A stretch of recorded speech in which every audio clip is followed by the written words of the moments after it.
Can't believe that anybody feels the way we do about our girls and all those courts we're traveling to.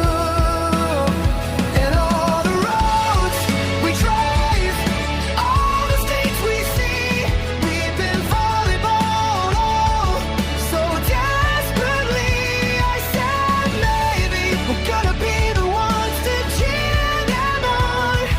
We're lost in this volleyball. Oh, hey there, what were you doing? I was just hanging out, thinking about some volleyball. What about you? What else would you be doing on a whatever day this is, Thursday afternoon? I have a hard time keeping track of them, these, at least as of now. Welcome into Volleyball'd. I'm Carlos. And I'm Allison. And we're the Medinas. And this is chapter 8 of Volleyball'd. And so, first off, thank you for checking us out. I'll tell you, like and subscribe to start with. How about that? We'll just start off right off the top. This is going to be a fun one. And I'm not kidding. The days are running together. So we started the double club practices as of this week. So the 11-year-old and the 14-year-old are both doing their thing. I can just tell you, here was what my day was like on Wednesday. And I think yours was tougher on Monday, but at least here was mine. I picked up the middle schooler. I was in car line by 2:55. School didn't open till 4:15, but I had to make sure I was amongst the first people there because it's the only way we're going to make it to early touches at 5 o'clock. So we collect her up. I meet you to then get our 14, soon to be 15-year-old playing 16s at a different club. And I drive the young one to drop her off at her club. Then I drive the older one to drop her off at her club. Then I proceed to try and kill 2 hours where I have to pick them back up. All told, left the house at about 2:45, walked back in the door at 8:45. Ta-da! This is what volleyball does to me. And that's every Wednesday until June. Oh my God. It's hard to swallow. We've got one with Monday, Wednesday practices. We've got another with Tuesday, Thursday, Sunday practices. And then there's the additional training on the off days and the weekends. It is tough this year. So I feel for everybody. And anytime you have other parents who might say, Deborah, Jim, and it's just the names I'm going with. I don't know that I even know a Deborah and a Jim. You don't know a Debbie? How about Paula and Chris? Y'all are crazy. Yes, we're all flipping nuts, okay? I know that when I walked into my office and I told them about my day, they were looking at me like I had 4 heads. Like, why would you do that? I don't know. The girls like it, and I tend to like it. And that's how we also ended up doing a podcast. You know how ridiculously expensive it is to pay for Wi-Fi in your vehicle? And yet we have for the last couple of years so that I could take meetings on a laptop sitting in either car line or in the parking lot during a practice. No lie. How you survive. It's how we were doing it. And so welcome to 2025, 2026. And for those of you around the country that are just now getting into tryouts, I'm with you. I'm here for you. Can't wait to hear about what teams you're with. And like I said, if you want to drop it in the comment section or on Instagram when we put things out there, Volleyball'd_pod. That's where check us out. We got some stuff everywhere. And so, again, you're always welcome to interact, or if there's a topic you want us to discuss or a particular coach. I've got some college coaches that I've been lining out. We've got a handful of guests that are on the horizon. And one of them that we're going to get into today is Taylor Snipes, and she's the director and master coach with Georgia Beach Volleyball. And I think a lot of these questions, Allie, were partly you and me from our kids having an interest in beach volleyball but not knowing where to begin. Yeah, it's still the sport of volleyball. You play it on a different surface, and it becomes a totally different ball game. So all of the expertise that we've gotten over the last couple of years of how schedules work and how to manage tryouts and what kind of court shoes you need to be buying, all these things that we've built a repertoire of knowledge over all these years completely disappears when you talk about beach volleyball. And it was great to be able to just pick her brain to see how one might get involved if they're interested, or vice versa. So really cool. So with all that info, here's Taylor Snipes. Joining us now on Volleyball'd. She is the director and master coach with Georgia Beach Volleyball. She is Taylor Snipes. Taylor, thank you for the time and joining the podcast today.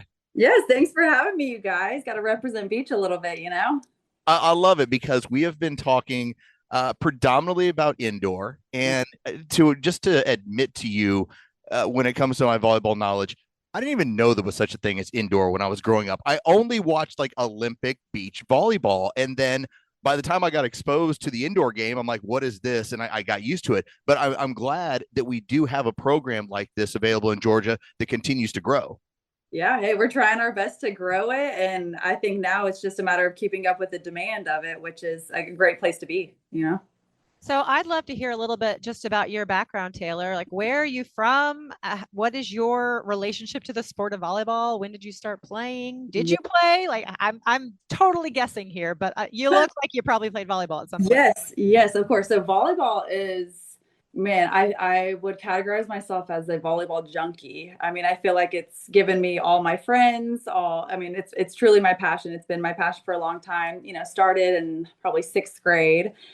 There wasn't even really beach or grass options. It was, primarily indoor. And so took to that. I feel like, that I went and I played 1 year at West Georgia, and played club ball, did that whole shebang. And once I graduated college, I got turned on to the grass world of things, and I really took to that. So with grass, much like beach, it's 2, 3, maybe 4 players, so you don't have to really share the ball with 6 other people on the court.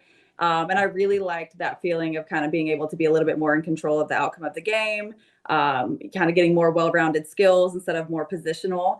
And so I fully leaned into the grass world of things, played a lot of AVP tournaments through grass, and of course, everything in the Southeast. And then naturally, as you age, your joints start to hurt. And beach is a great alternative to hitting the hard floor, because at some point it starts to hit back.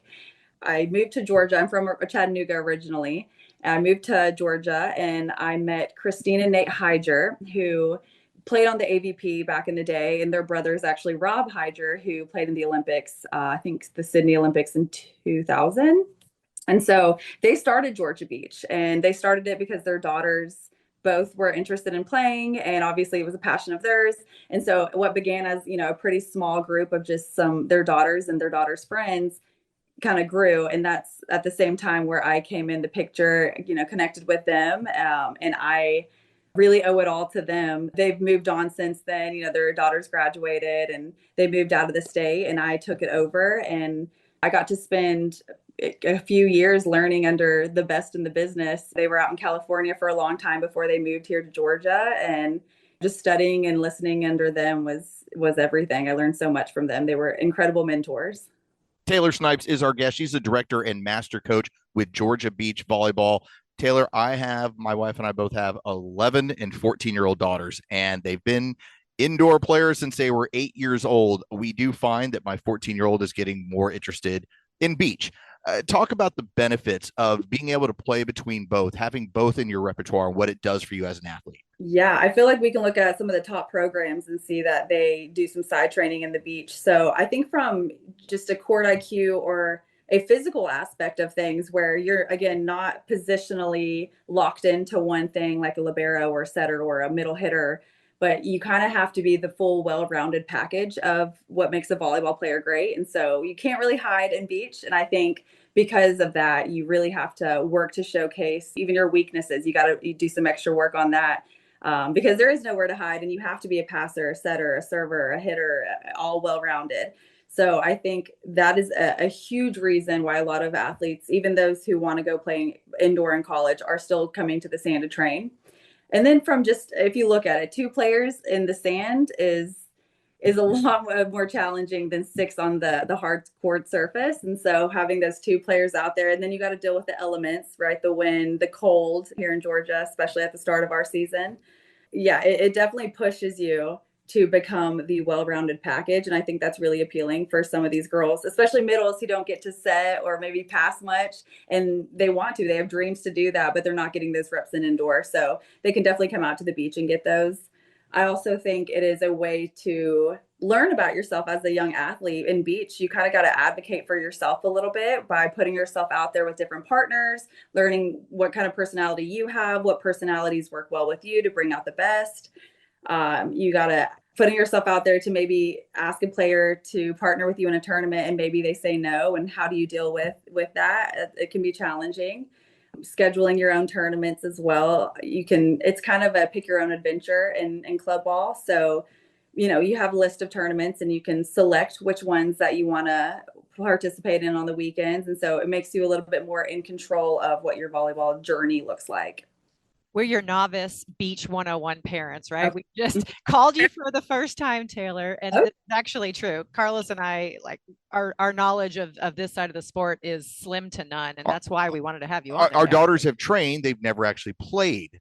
I'm walking onto your court, onto the sand, and we're having a conversation for the first time. How do you talk to these new parents about where to even begin? Should you just start training? Should you be looking for a partner? How do you fit it in with your club season if you're looking to do both? Like, where do you tell people to start?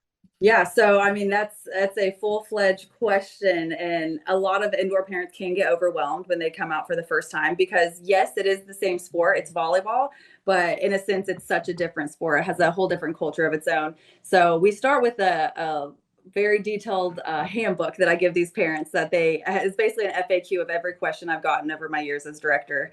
Anything that big topic items of even how to partner with players, how to ask them, all those kind of things. So when they first come out to the courts, yes, we have a flexible schedule. And I think that's another appealing part of beach, where an indoor player who, as you guys probably know, a lot of your weekends are dominated by tournaments, and you can't miss those tournaments, right? It's a team. You have to be there. But with beach volleyball, because there are tournaments, even locally, that are offered pretty much every weekend, indoor parents and players can take a look what their off weekend is and then plug a beach volleyball tournament in. So it takes a lot of the pressure off as far as the scheduling side of things. But when they show up to the courts for the first time, my main point is, let's make volleyball fun again. So we don't want to overwhelm them. We let them know to give themselves a lot of grace, because coming from indoor, when you're used to ripping balls and jumping high, you can kind of get a little bit humbled your first few sessions out on the sand. And we don't want to deter athletes from enjoying their time just because maybe they're not as efficient in their movements on the sand. So when they first come out, we definitely take a time to let them know, to give themselves lots and lots of grace, that there is a big learning curve to this. And just make it fun. The kids won't come back unless they're having a good time. Of course, we want to challenge them, but enjoying the sport is the main premise here. We want to grow the sport, and that's how you do it. And I think there is something to having these young athletes out barefoot in the elements, getting sun on their skin, rather than in a convention center under your fluorescent lights. So I think that's also another appealing part of it. Taylor Snipes is our guest right here on Volleyball'd. She is the director and master coach with Georgia Beach Volleyball. And I want to ask you about an FAQ, because here would be a question for me and to a director in your status. We are so used to, in the indoor game, here's your team, here's who you're going to play with this year. If you want to make another choice, you got to change clubs. I mean, it's a very weird scenario. So when you see a pair of players come in and they're interested in playing with one another, I think that's a good starting point. But where, as a director, do you maybe step in and say, hey, you might want to find a little bit of a different partner with a little bit of a different skill set? Yes, that's a great question, and probably one that we get more often. So we make our groups, our practice groups, we categorize them by one, age, because when you play in a tournament, it is by age level, and then next by skill level. So within your practice group, you'll have 8 to 10 girls who are in the same level as you, the same age as you.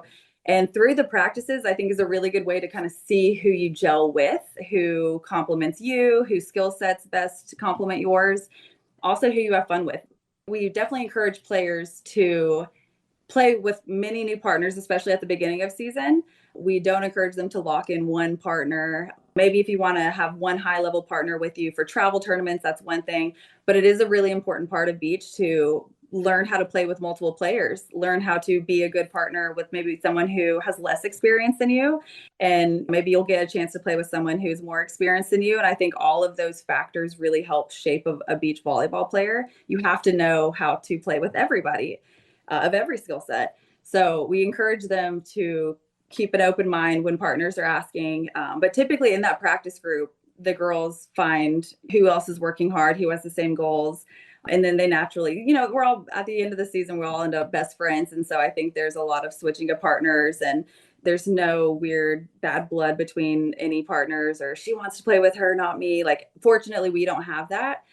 Yeah. So I think those practice groups are the main thing. And then, of course, as coaches, we can kind of push them in one way or the other based on what we see or recommend a partner. But ultimately, it is up to these athletes to pick their partners, other than maybe a BVCA tournament where we would pair them ourselves. Everything outside of that is truly on the players, which I really like that aspect, because as a athlete, it's more character development. Like, how can I show up in practice to show my fellow athletes that I am a hard worker and that I help to this team, and that there's a game within a game. There's one game of volleyball. There's another game of getting asked to play volleyball. And so there's a big social element of it as well. And so getting the girls to kind of learn both of those is important.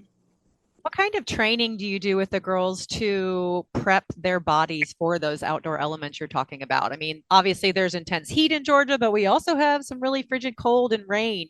What should they be doing on the side to prep for those moments on the sand? Yeah, so it is a little bit of a disadvantage being in Georgia and not having the natural wind, especially directional wind. So we see that a lot on beaches, whereas at our courts here, we have kind of swirly wind. When we do get wind, it's not directional. So it does make it more challenging to train the athletes to, hey, set into the wind, or push, hit into the wind, serve into the wind, those kind of things. So when we do go to actual oceanside tournaments, it can be challenging. So what we can do is give them a lot of court IQ for when those situations come. We have handbooks, like a beach volleyball cheat sheet for wind that we give them, and we review those as well. So what we do is try not to cancel any practices, because yes, it's cold outside, but if you're at a tournament and it's cold, they don't cancel for that. They don't cancel for if it's pouring down rain. Maybe they do if it's lightning or thunder or those elements, but otherwise we got to practice like we play. And don't text me on a rainy day asking if practice is canceled unless it is thunderstorming outside. We are still there. And I think that kind of at least gives us a little bit of an edge of what might happen when we do go into these challenging conditions with oceanside tournaments. As you know, beaches often rain, even some periods during the day. So being open to that and not having it be a mental game or a mental distraction is huge. Also, as far as training their bodies, we do partner with a local gym, Peak Fitness, and we do sand fit training. So they come out to our courts and they help with speed, agility, vertical, direction change, reaction time, quickness, all these kind of things, just to get our athletes in tip-top shape. Because if you've not tried to play in the sand, it can be a humbling experience, even for those who think that they are in really good shape. Beach volleyball shape is a different animal. I played only indoor as a kid, other than, when we went down to the beach, we'd toss the ball around a little bit if there was a net. But I, in my 20s, joined a beach volleyball league, and humbled is an understatement. Yeah. The vertical disappeared. I no longer could jump at all, but Yeah. I became a primary passer because of it. Yeah, totally. I think that's a cool, challenging part of the sport too, because maybe since we don't have as much power, what else can we have? Do we have a court IQ? Or do we have good ball control? Can we place the shots? Can we see the court? Maybe our vision is better. So I think there's a lot of things that are challenging to an athlete that can excel their indoor game just from playing in the sand and building a different repertoire of tools. Taylor Snipes is our guest. She's the director and master coach with Georgia Beach Volleyball. And I want to follow up on that as well, because one of the things I've heard from other parents who have had their kids in beach volleyball, they talk about learning how to be a shot maker, and that it's not the indoor game where it's just set me up, let me pound it to the defense. It's no, you now have to be very creative with what you're doing. Talk about how that does improve the game for some of those players that are pins and scorers typically indoors. Yeah, again, so indoor is as much of like a power game, But I think more and more that girls are training in the sand, that they're seeing that court IQ and ball control and vision are your biggest assets. And so if you are a player who establishes in the first few points that you're a hard hitter in indoor, and that will keep the defense on their heels. And then if you already have been training in the sand and you are building your vision, you're building your different shots, your shot selection, then now you're a true threat. Now you have a much larger satchel of tricks to pull from, and you're unreadable, and you can be out of system and still know how to stay calm and place the ball. I tell our girls there's two things you should be thinking every time you're about to swing. It's either, are you about to swing to kill, or are you going to swing to challenge? So unless the perfect set's there, your feet are there and you're about to rip it, let's challenge them to at least get them out of system. And so an out of system plays for indoor, I think having a good shot selection, a good variety, is going to get the other team at least out of system when maybe someone else would just free ball it. We'll be a little bit more confident that we can place the ball. I think that goes a long way in indoor. And I think a lot of colleges too are also looking at scholarships for both beach and indoor. And that can be a really appealing thing too for these athletes who are looking to play in college and can market themselves as someone who can do both. That was actually my next question. Recruiting for the sport of beach. Mm-hmm. Where and how is it different than what you've seen in the indoor world? I know you were recruited, you played a little bit at West. So what's the difference in what a beach coach is looking for versus an indoor coach? I think there is a lot of similarity in what beach versus indoor coaches are looking for. I mean, the culture aspect is still there. I think one of the bigger points would be that for a beach player, how do they play with different partners? Because it's inevitable that they will place you with a few different partners. And again, it's just you and one other player out there. So to have a personality that can gel well with others, I know this is important in indoor too, but I think it's even more magnified in beach. Someone who works well with others is a huge recruiting need. And someone who maybe if you're undersized, that you know your role is not going to be to go block, and maybe you work a little bit more on defense. And I tell my players, everybody wants a setter. Everybody wants to play with a setter. Everybody wants a good setter on their team. That's the cleanup crew, right? So if you are feeling like you don't have a lot to market yourself for with recruiting, work on your hands. It's the biggest advice I can give them, is be a good setter. Everybody wants to recruit a good setter. Everyone wants to play with a good setter. But the landscape for indoor and beach, there is still a lot of crossover, but I think a lot of beach recruiters will look at the character of these kids too. And in between games, are they walking with their partner to the other side? Are they leaving their partner to go talk to their parents? Are they yelling at their parents to bring them their water bottle? Or are they going to get their water bottle themselves?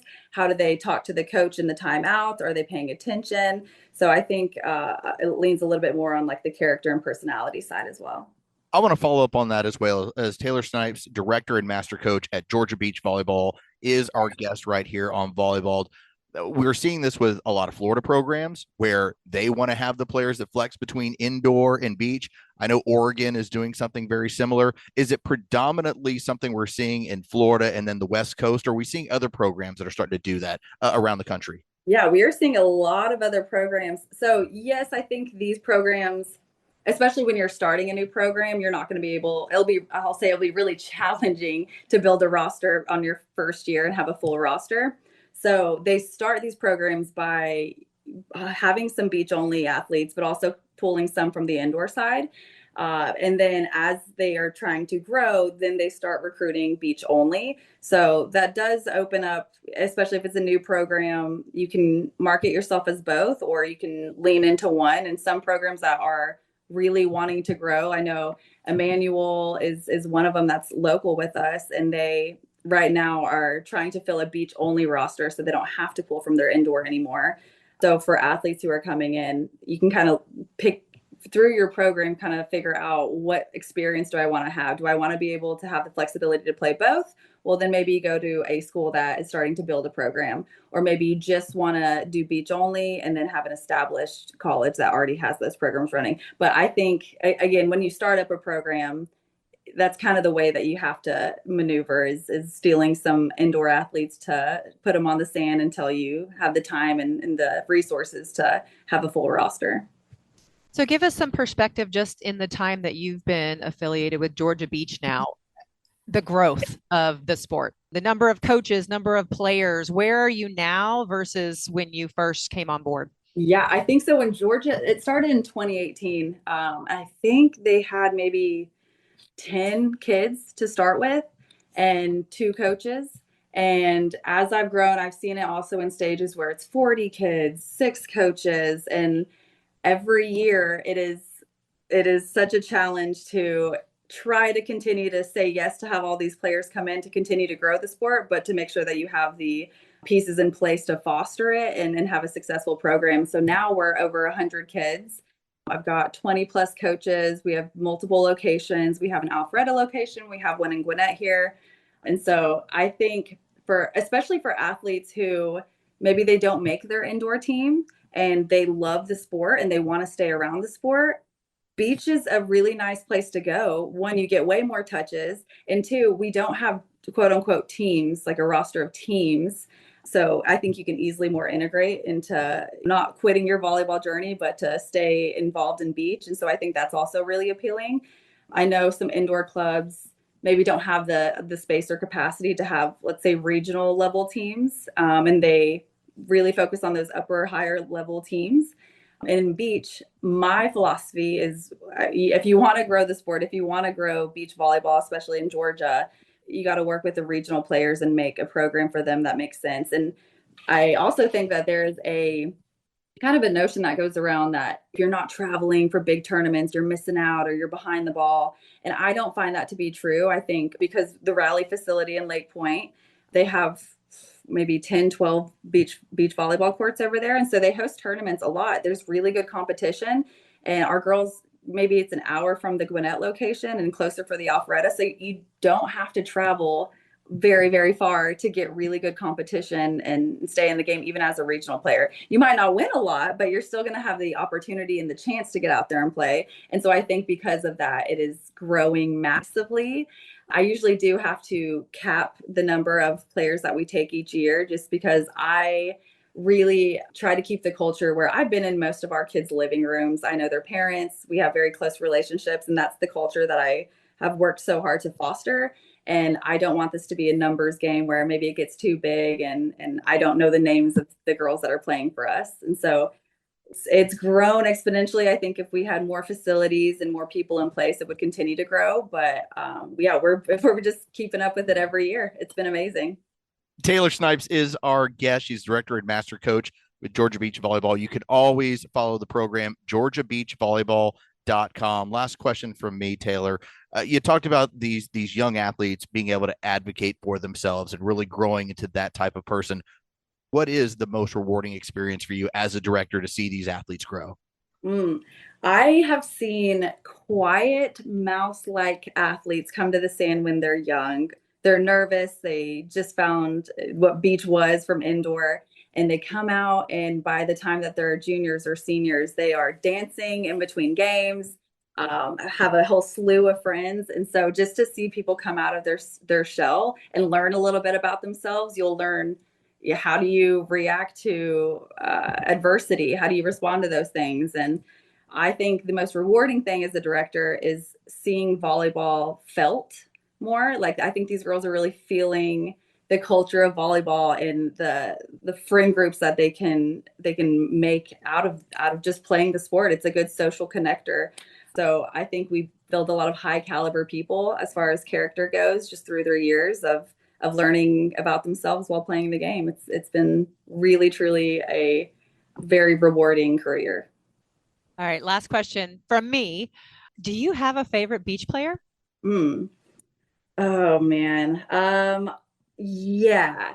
I would say Taryn and Kristen, so TKN, has been probably the most fun team to watch. I think having Kristen Nuss be, what is she, 5'6", and she's out on the court holding her own against 6'3" girls is such an inspiration, especially for my undersized players. And I think it goes to show that in beach, even if maybe you're not tall, there's a lot of other qualities that you can take on. So maybe if you're not tall and a big blocker, you can have better vision. You can be quicker on your feet. There's a lot of equalizers in there. And so to watch this tiny, now she's an Olympian, which is even more a testament to her story. But to have her out there just kind of representing the undersized players has been really neat to watch. And yeah, she's crafty. You can be crafty. I love that. Well, Taylor, it's been an absolute pleasure. To finish up here, how would you like for people to be able to go ahead and reach you, your socials, anything you want to hit? Please let the audience know. Yeah, so you can visit us at georgiabeachvolleyball.com. Our Instagram is GABeachVB. And yeah, I'd love to continue to grow the sport. And if anyone just even has any questions or want to talk shop, again, I am a full nerd for volleyball. I'm a volleyball junkie. So happy just to jump on the phone with people and share the love. Taylor, thank you so much. Yeah, thanks for having me, you guys. I feel like you could always pick up her energy and passion for how much she loves the beach game.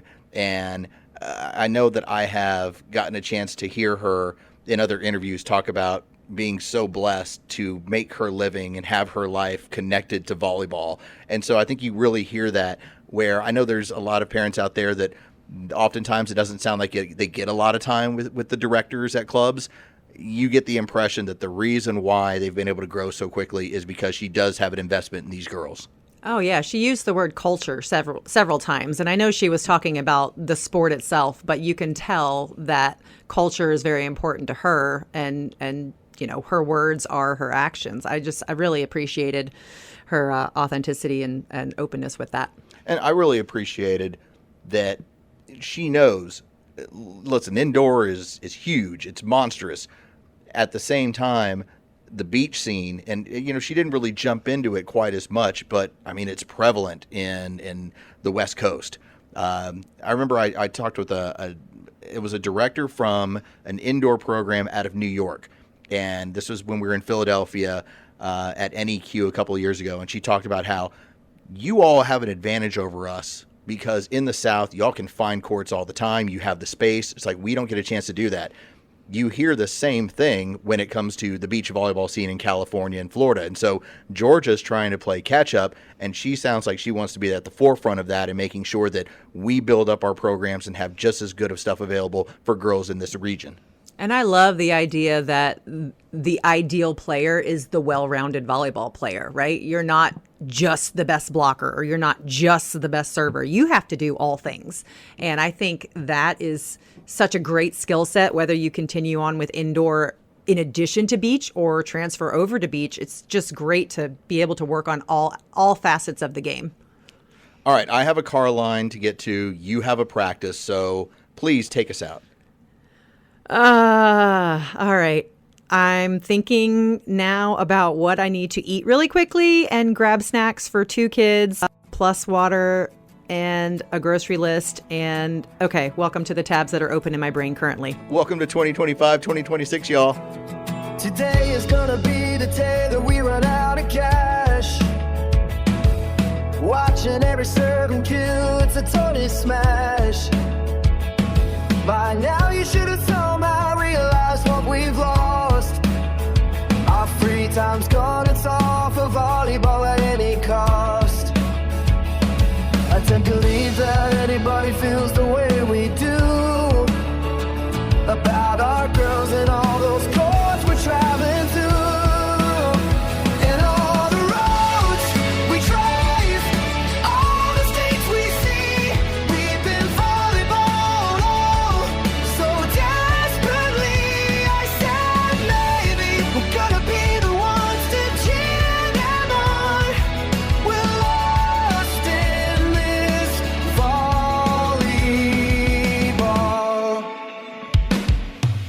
Backbeat, the word is on the street that we're broke again. Entrance fees for tournaments our girls already in. I'm sure you've heard it all before, but we're at the bar, drinking through the overwhelm. No life beyond this far. Don't believe that anybody feels the way we do about the nets and all the chaos we're stuck into. And all the roads we drive, all the stakes you see. We've been volleyball